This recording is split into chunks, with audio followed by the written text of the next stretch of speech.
하나님의 말씀 봅니다. 시편 109편 오늘은 7절부터 시작해서 18절까지 있는 말씀을 보겠습니다. 7절부터 시작해서 18절까지 말씀을 교독합니다. 그가 심판을 받을 때에 죄인이 되어 나오게 하시며 그의 기도가 죄로 변하게 하시며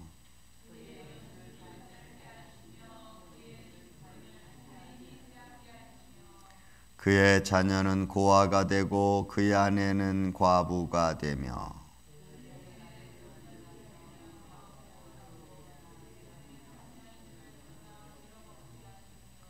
고리대금하는 자가 그의 소유를 다 빼앗게 하시며 그가 수고한 것을 낯선 사람이 탈취하게 하시며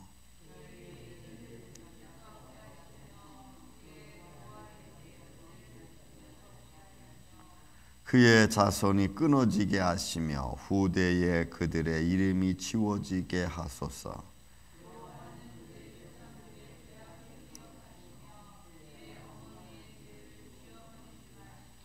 그 죄악을 항상 여호와 앞에 있게 하사 그들의 기억을 땅에서 끊으소서.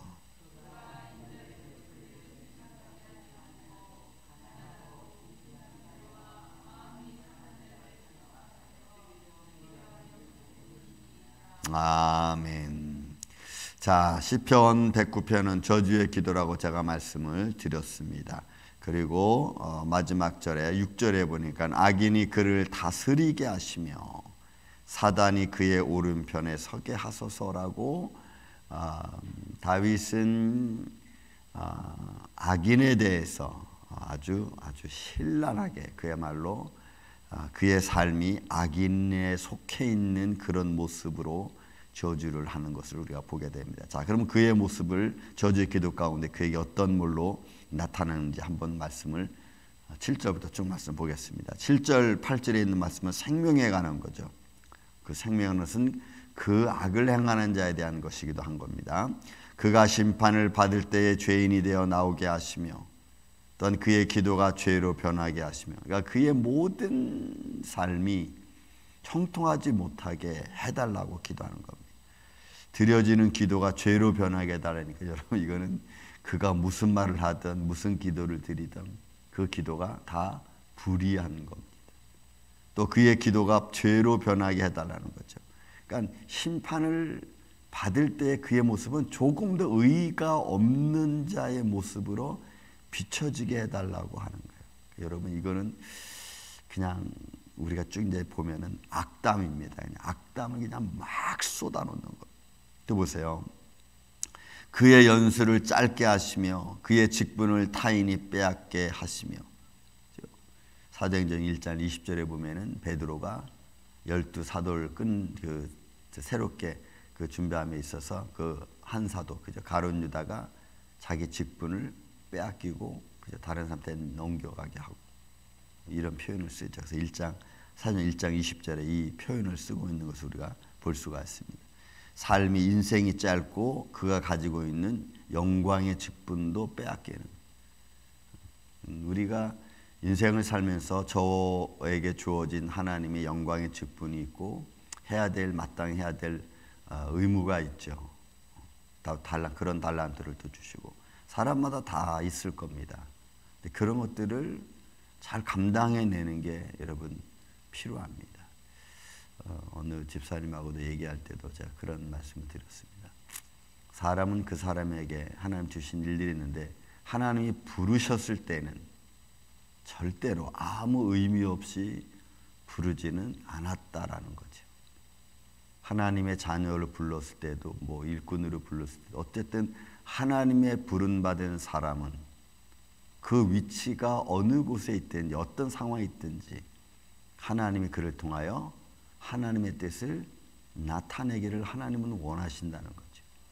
그런 달란트를 내가 발견하고 그 위치에서 상황에서 주의 뜻을 드러내는 일이 가장 소중하고 아름답습니다. 어떨 때는 그것이 힘든 일이기도 하고 자존심 상하는 일이기도 하고 어떨 때는 좀 걸어가기 쉽지 않은 상황이 될 수도 있습니다. 그런 가운데서 믿음의 사람의 분을 받은 우리가 걸어가야 된다는 것은 그렇게 쉽지 않겠죠. 어쨌든 지금 저주의 기도 중에 그의 연수가 짧게 하고 그의 직분을 다 빼앗아 또 그의 자녀는 어떻게 됩니까? 고아가 되고 그의 아내는 과부가 되게 하시고 가정의 평강이 여러분 다 깨지는 겁니다. 그의 자녀들은 유리하며 구걸하고 그의 황폐한 집을 떠나 빌어먹게 하소서. 또 고리대금하는 자가 그의 소유를 다 빼앗게 하시며 그가 수고한 것을 낯선 사람이 탈취하게 하시며. 저는 사실 고리대금이라는 걸 잘 몰랐습니다. 왜 한 번도 뭐 고리대금을 얻어본 적이 없으니까 이게 얼마나 무섭고 큰지는 전 잘 몰랐어요. 한 번 제가 한국에 있을 때 교회를 하면서 내는 게 너무 많으니까 가지고 좀 힘들어서 한번 찾아가 본 적이 있어요. 고리대금 하시는 분. 한 1,000만 원 정도 좀 얻으려고 간 적이 있어요. 와, 나는 이분들의 그 말하는데 저는 정말 깜짝 놀랐어요. 1,000만 원 다 주는 것도 아니고 한 700만 원 정도 얻으려고 갔는데 여러분 그 자리에서 선이자를 뗀다는 거예요. 몇 프로 떼니까 20%를 떼요. 그럼 내가 700만 원을 원하는데 그 자리에서 20% 선이자 떼고 그러면 너는 또 모자라잖아. 그럼 또 그 모자란 걸 또 어딘가 또 얻어야 되는 거예요. 그러니까 이게 막 연줄 해 나가는 그 모습이 닥쳐올 거 생각하니까 까마득하더라고. 근데 그게 20%도 내가 물어보니까 너무너무 잘해준 거라는 거예요. 전 그때 알았어요. 이거 잘못하면 죽는 거구나. 죽는 거구나. 저주의 기도가 이렇습니다. 고리대금하는 자가 그의 소유를 다 빼앗아가게 하시고 그가 수고한 것을 낯선 사람이 탈취하게 하시며. 그러니까 열매가 없는 거죠. 인생이 열매가 없는 거예요. 뭘 하든 인생이 열매가 없는 거예요. 무슨 수고를 하든 그 수고의 열매가 없는 거예요. 그러니 여러분 이 황당함이랄까요? 삶에 이런 열매가 없으면 어떻게 살라는 거예요? 또 여러분 그에게 인애를 베풀 자가 없게 하시면 그러니까 누구에게도 도움받을 수가 없어요. 누구도 그에게 도움 줄지 못하게 해달라는 거죠. 그의 고아에게 은혜를 베풀 자도 없게 하시면 그의 자손이 고아가 돼도 그 고아에게 은혜 베풀 자가 없게 해달라는 거. 완전히 그 가정을 멸망시키는 기도예요. 그러니까 다윗이 어떤 상황에 놓였길래 이 정도의 기도를 드릴까? 저는 가끔 이런 저주의 기도를 보면은 와, 이건 그냥 죽으라고 기도하는 거죠. 그냥 죽으라고. 그러니까 우리의 삶도 우리가 어떤 상황에 놓이면 이런 기도를 나도 모르게 받을 수 있다는 거 여러분 아세요? 나를 시기하고 질투하는 사람은요, 그런 것 저런 것 생각 안 하지 않고 막 그냥 말부터 먼저 하고, 그죠? 말로 사람을 업신여기고 무시하고, 그의 자손이 끊어지게 하시며 후대에 그의 이름이 지워지게 하소서. 후손도 없는 거예요. 뭐 생명 짧게 해달라고 기도하지, 수고한 것에 열매가 없게 해달라고 기도하지, 자손은 고아가 되게 해달라고 기도하지, 아내는 과부가 되게 기도하려고 하지, 고리대금 없자 그나마 있는 거에 다 빼앗아 가게 해달라고 기도하지. 그 남는 게 뭐가 있어? 그래 아무것도 없어. 또 더 나아가서 여호와는 그의 조상들의 죄악을 기억하시며, 그의 조상들의 죄를 기억해서 저를 더 멸해달라는 거겠죠. 자기들의 죄뿐만이 아니고 그들의 지었던 조상들 죄까지도 다 받게 해달라는 거예요. 그의 어머니의 죄를 지워버리지 마시고 그 죄악을 항상 여호와 앞에 있게 하사. 그러니까 죄가 항상 있으니까 그 두려움과 공포는 이루 말할 수 없는. 저는 뭐 연좌제 같은 거는 뭐 해당되지는 않지만, 그러나 죄의 영향은 저는 있다고 봅니다. 저는 그 이유는 그런 거죠. 예를 들어서 이런 병이 있으면 뭐 캔서 같은 암병 같은 데나 무슨 이런 육신의 질병 같은 게 있으면 꼭 의사가 가족력을 물어보잖아요. 그래서 가족에 그런 병이 걸린 혹시 있으면은 그게 당신에게도 임할 수 있다, 이런 의미 아니겠어요? 근데 영적인 영향은 저는 꼭 있다고 봐요.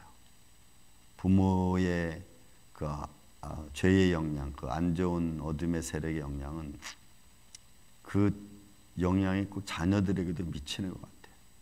부모들의 삶이 자녀들에게 영향을 미치죠. 부모들이 엉망의 삶에 자녀들이, 물론 그러니까 자녀들 나는 절대로 저렇게 안 할 거야 라고 하는 아이들도 있어요. 그렇지만 그 영향이 자녀들에게 미칩니다. 이 고리를 끊는 게 여러분 정말 힘들고 저는 어려운 것 같아요. 저도 육신적 혈통의 모습이 없겠습니까? 저도 있어요. 육신적 혈통의 모습이 저한테도 있죠. 하지만 그 육신적 혈통의 모습을 내가 끊고 그리고 하나님의 말씀으로 내 이후로 내 자손들에게는 이런 육신적 혈통이 어떤 그런 모습에 영향을 미치지 않도록, 그러니까 그런 것들을 끊어주는 믿음의 어떤 결단이 전 정말 필요하다고 봐요. 그렇지 않으면 그 줄기가 계속하죠. 저희도 뭐 좋지 않은 가족력이 있습니다. 저는 하나님께 기도, 내 대해서는 다 스탑. 아이들은 좋은 면만 볼 수 있도록, 믿음의 모습만 볼 수 있도록. 그런 이런 어떤 내 나름대로 또 내가 나를 부르신 이에 대한 내 마음의 어떤 모습을, 여러분 우리는 이런 말 한마디가 왜 중요하냐면, 여러분 갈라디아 6장에 보면은 바울이 이런 표현을 써요. 내가 세상에 대하여 죽었고 세상도 나에 대하여 죽었다, 이런 표현을 씁니다. 여러분 이거는 그냥 문장 한 장에 담겨져 있는 것 같죠. 내가 세상에 대하여 죽었다. 뭐가? 세상에 대하여 죽었다는 게 뭡니까? 이거는 그냥 말 한 문장에 담겨 있는 이 바울의 삶 전부를 담고 있어요. 바울이 그런 말을 쓸 때에는 이게 그냥 형식적으로 쓴 게 여러분 절대로 아니죠. 내가 세상에 대해 주려면 내 욕심과 내 욕망과 내 탐심, 내가 갖고자 하는 어떤, 받고자 하는 어떤, 또 인정받고자 하는 어떤 인간적 마음, 감정 다 포함되어 있어요. 요한 1서에 있는 말로 표현한다면 육신의 정욕과 안목의 정욕과 이생의 자랑, 여러분 이 모든 게 세상에 대하여 내가 죽었다라고 표현하는 거예요. 또 세상도 나에 대해 죽었으니까 그런 것들이 나를 침범하지 오지 않는 거예요. 들어오지 않게 하는 거예요. 그러니까 이런 고백의 표현들은 쉽게 나올 수 있는 표현들이 아닙니다. 그 속에 담겨져 있는 의미는 어마어마하게 큰 거라. 삶 전체를 두고 표현한 말이기도 합니다. 그런 고백을 통해서 바울이 자기의 인생으로 그걸 증명해 가는 것 아니겠어요? 인생. 그러니까 삶이 뒷받침해 주는 거죠. 삶이 뒷받침해 주니까 그런 고백을 할 수 있는 거예요. 그러니 여러분 우리가 믿음의 길을 걸어가는 게 삶이 뒷받침해 주지 않는 믿음의 고백은 의미가 없어요. 힘이 없어요. 이게 힘든 거예요. 이게 삶이 뒷받침해 주는 믿음의 고백을 하는 게 힘든 거예요. 그게 신앙생활이기도 하고. 그러니까 그들의 조상의 죄도 하나님 앞에서 지워지지 않게 있게 해달라니까 그 죄의 영향과 그 죄로 말미암아 벌어지는 하나님의 진노는 여러분 이루 말할 수 없는 거지. 그렇게 보면 그의 어머니의 죄도 지워버리지 마시고 그 죄악을 항상 여호와 앞에 있게 하사 그들의 기억을 땅에 끊으소서. 하나님께 은혜 받을 그 어떤 것도 없는 거예요. 여러분, 우리가 무엇을 남기느냐가 여러분 참 중요합니다. 부모들은 자녀에게 무엇을 남기느냐. 자, 그렇게 된 이유가 뭡니까? 이제 16절에 결론을 내리는 겁니다. 원인과 결과가 돼요. 16절에 그가 인자를 베풀 일을 생각하지 아니했습니다. 그러니까 배려라는 게 전혀 없는 거예요. 남을 향한 게 아무것도 없는 거예요. 인자를 베풀 일을 생각지 아니하고 가난하고 궁핍한 자와 마음이 상한 자를 핍박하여. 여러분, 가난한 자도 핍박하고 궁핍한 자도 핍박하고 또 마음이 상한 자도 핍박을 해. 그러니까 이 사람의 핍박은 뭐 가리지를 않아. 그런 인생을 살아가는 인생이죠. 그리고 어떻게 해요? 핍박하여 죽이려 하였기 때문이다. 이렇게 표현해요. 그것뿐만 아니고 또 거기까지만 이제 죽임까지 가는. 여러분, 가난한 자를 핍박하면은 그 가난한 자가 어떻게 살 수 있겠어요? 그죠? 마음이 상한 자를 상하게 하면 그 사람의 마음은 어떻게 되겠어요? 그러니까 전혀 자기 외에는 아무것도 없는 거예요. 그러면서 이슬은 뭐라고 말할까요? 아, 나는 괜찮아, 이렇게 표현하겠죠. 그리고 그들의 탐심과 욕심은 끝이 없겠고. 그러니까 그런 인생을 사는 이에게 다윗이 고백하는 거예요. 고리된 업자가 그들의 자손, 후손, 그들의 죄악, 그들의 수고 아무것도 없게 해달라는 거죠. 여러분, 우리는 어떤 인생을 살고 이런 말씀들을 우리가 비춰보면서 나의 연약한 모습도 한번 좀 체크해 보는 거죠. 아, 나는 혹시 이런 모습은 갖고 있지 않았나. 내가 믿음의 길을 걸어감에 있어서도 나의 부족했던 것들을 다시 한번 돌이켜보면서 아, 이러면 안 되겠다, 이렇게 깨닫는 거죠. 사랑의 아침의 성도 여러분, 2025년도는 여러분들의 삶이 많은 것을 베풀고 하나님 앞에 영광과 찬양을 드려서 오히려 하나님 앞에서 또 모든 사람들이 나를 향하여 기도할 때는 형통한 길이 되게 해달라고 기도를 하고 기도를 받는 이 아침에 저와 여러분 되시기를 주의 이름으로 축원을 드립니다. 사랑과 은혜가 많으신 아버지 하나님, 2025년도 우리가 어떤 인생을 살아가야 될지요. 오늘 다윗의 기도를 바라보면서 우리에게 주어진 하나님의 축복의 그늘 아래 많은 이들에게 베풀고 가난한 자 베풀고 상한 자 위로하고 또 더 나아가서 저들의 삶 가운데 궁핍한 자를 주님 평강의 길로 인도해 갈 수 있는 그런 믿음의 삶을 살 수 있도록 주님 도와주시옵소서. 한날 한날의 삶 속에서 이런 믿음의 은혜가 우리 안에 풍성하기를 원합니다. 주님의 몸된 교회 사랑하는 예배자들 위해 이런 은혜의 마음을 허락하여 주셔서 우리가 항상 주의 뜻을 이루어가는 그런 하나님의 자녀로 하나님의 부름받은 자의 모습으로 나아갈 수 있도록 주님 도와주옵소서. 오늘도 한날 복된 한날 되게 하여 주시옵기를 원하옵고 사랑이 많으신 예수님의 이름으로 기도하옵나이다. 아멘. 하늘의